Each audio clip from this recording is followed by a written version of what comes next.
नमस्कार विद्यार्थियों, स्नातक प्रथम वर्ष हिंदी साहित्य की कक्षा में आप सभी का फिर से स्वागत है। और हम पढ़ रहे थे भक्त कवि सूरदास के बारे में। और आज का प्रसंग मथुरा गमन।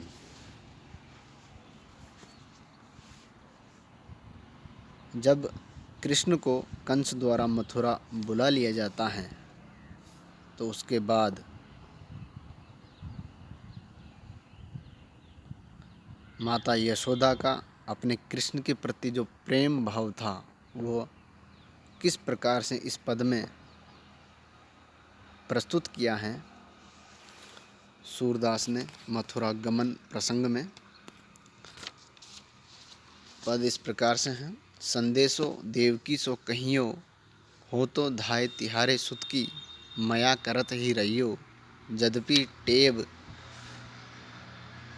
तुम जानती उनकी, तव मोही कही आवे, प्रात होत मेरे लाल लड़े ते, माखन रोटी बावे, तेल उबटनो अरु तातो जल, ताही देह की भजी जाते, जोई जोई मांगत सोई सोई देती, क्रम क्रम करी के नहाते, सूर पथिक सुनी मोही रेनी दिन बड़्यो रहत उर सोच, मेरो अलक लड़े तो मोहन, वे हैं करत संकोच। यह पद कृष्ण के अनन्य भक्त सूरदास द्वारा रचित हैं, जो उनके प्रसिद्ध काव्य ग्रंथ सूरसागर के मथुरा गमन प्रसंग से लिया गया है।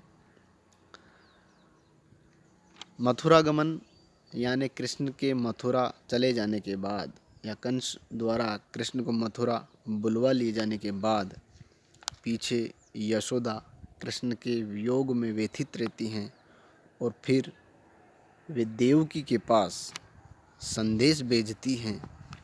वही संदेश इस पद में लिया गया है। उसी प्रसंग को आधार बनाते हुए यह पद रचा है सूरदास ने।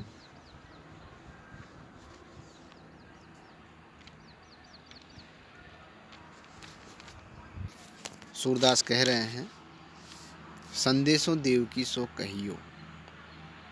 माता यशोदा किसी दूत के माध्यम से संदेश कह रही हैं देवकी से।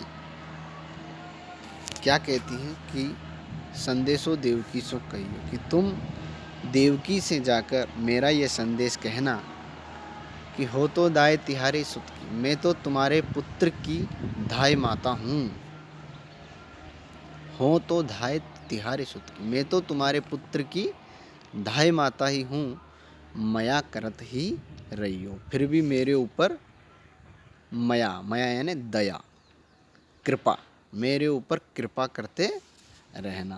हालांकि मैं तो तुम्हारे पुत्र की सिर्फ धाय माता हूँ, यानी कृष्ण की धाय, कृष्ण को सिर्फ मैंने पाला पोसा है। जन्म तो देवकी ने ही दिया है, असली माता तो देवकी ही है। मैं तो सिर्फ धाई माँ हूँ, फिर भी मेरे ऊपर तुम कृपा दृष्टि रखना। यद्यपि टेव, टेव का अर्थ होता है आदत। यद्यपि टेव तुम जानती उनकी, यद्यपि तुम उनकी सारी आदतों को जानती हो। उनकी यानी कृष्ण की। यद्यपि तुम उन श्री कृष्ण की, उन कृष्ण की सारी आदतों को जानती हो, तो फिर भी मोही कही आवे, फिर भी मुझे ये कहना आ रहा है या मैं फिर भी ये कहना चाहती हूँ। हालांकि तुम्हें उस कृष्ण की सारी आदतों का भान है, फिर भी मैं ये कहना चाहती हूँ या मैं बिना कहे नहीं रह पा रही हूँ कि प्रात होत मेरे लाल लड़े थे। लाल लड़े थे यानी मेरे लाडले लाल यानी कृष्ण को, मेरे लाडले पुत्र कृष्ण को प्रातःकाल सुबह होते ही माखन रोटी भावे, माखन और रोटी भाती हैं। या सुबह होते ही, प्रातःकाल होते ही मेरे प्यारे कृष्ण को, मेरे प्यारे पुत्र को माखन और रोटी खाना पसंद है।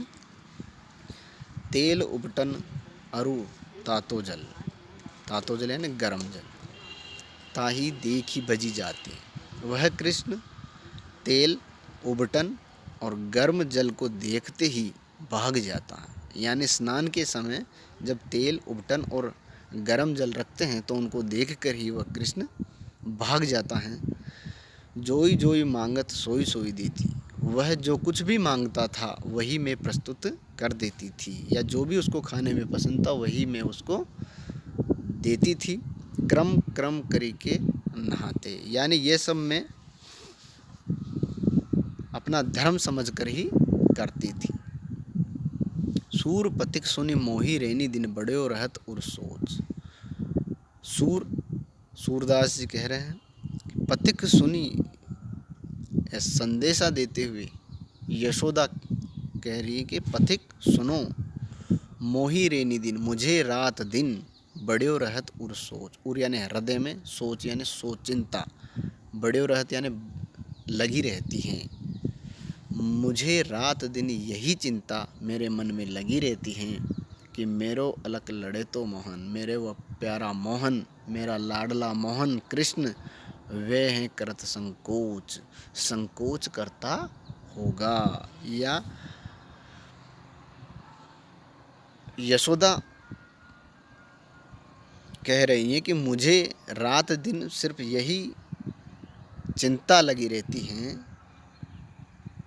या मेरे मन में यही चिंता रहती है कि मेरा वह लाडला मोहन कृष्ण वे हैं करत संकोच, उस लाडले मोहन कृष्ण को मांगने में संकोच होता होगा। यानी वह